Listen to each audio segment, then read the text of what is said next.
what part of the day do they really have control over that we have to look at, right? One is the beginning of the day when you wake up and before you go to work, right? That time gap. It's different for everybody depending on what time you wake up or how early you wake up. You can extend, create that block of time. But let's Hmm. say it's half an hour, let's say it's an hour, but it's the time from when you wake up to when you go to work. It is your time because that you can curate that time. And then you have a block of time before you go to bed, maybe half an hour or preferably an hour before you go to bed.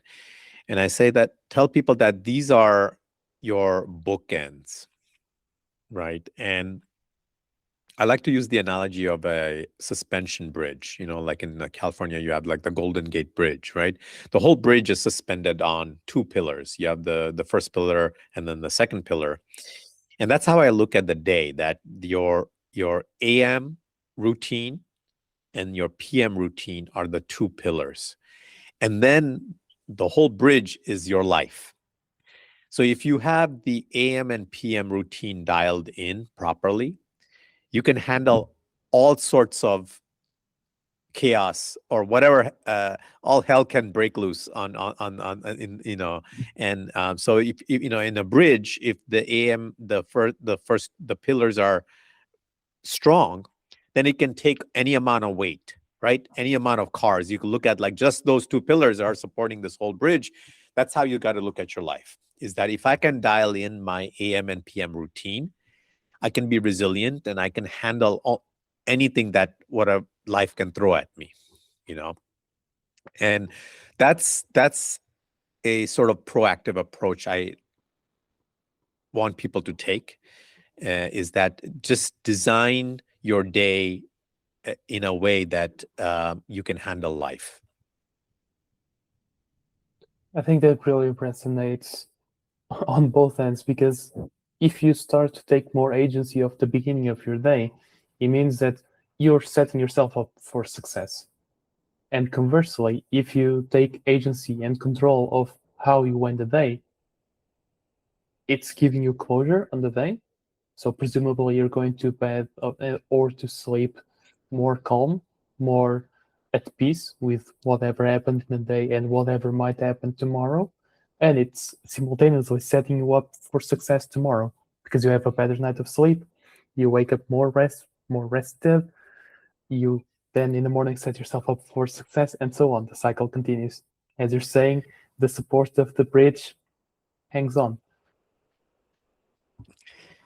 And that creates a upward spiral for people. And so my work is helping people develop those two areas, and I tell people to start slowly.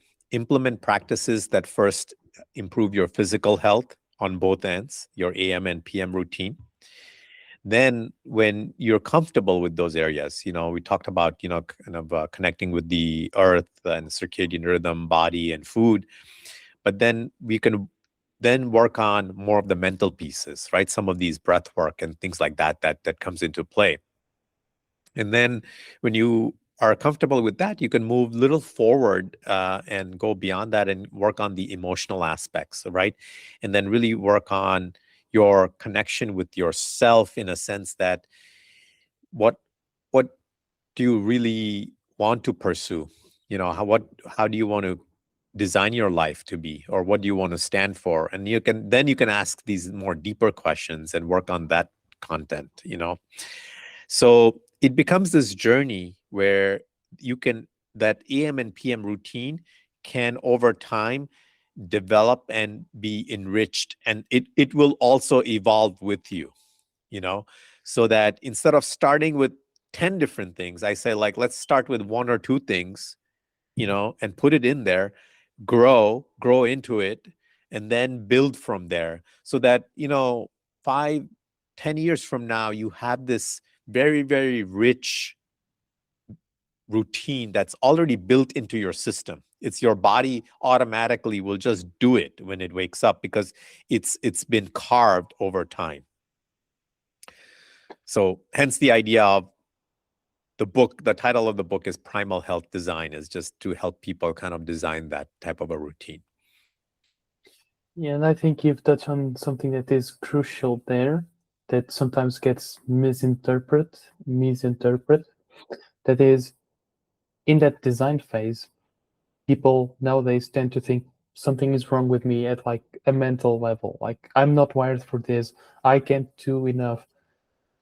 And just like you're saying, it's important to start at the hardware. So what you're doing with your body mechanically, biologically, because a lot of those issues that you think are software or with your mind are actually consequences from the physical level of how you're handling your body.